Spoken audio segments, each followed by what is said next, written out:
आप सभी संत समाज को साहेब सतनाम।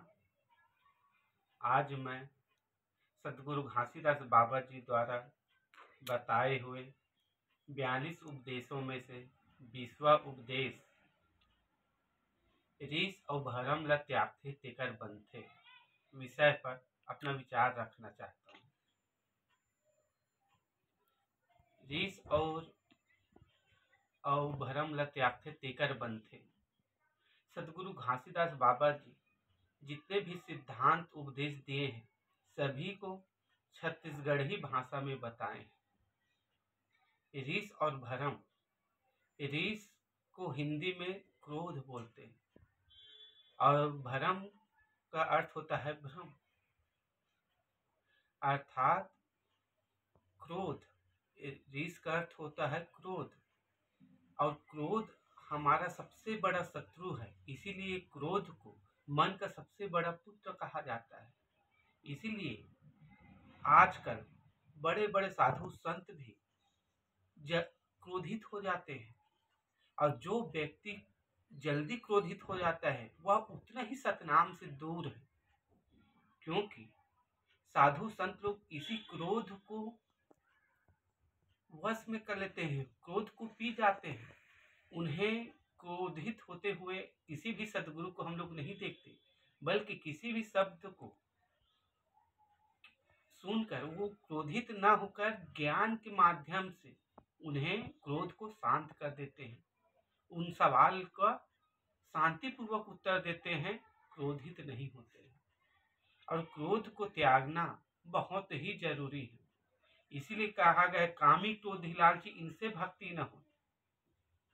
हर जगह क्रोध को सभी सदगुरु त्यागने के लिए बोले हैं और उसी शब्द को गुरु घासीदास बाबा जी रीस और भरम ल त्याग तेकर बनथे करके उनका बोलने का अर्थ यही है कि क्रोध को हमें त्यागना है।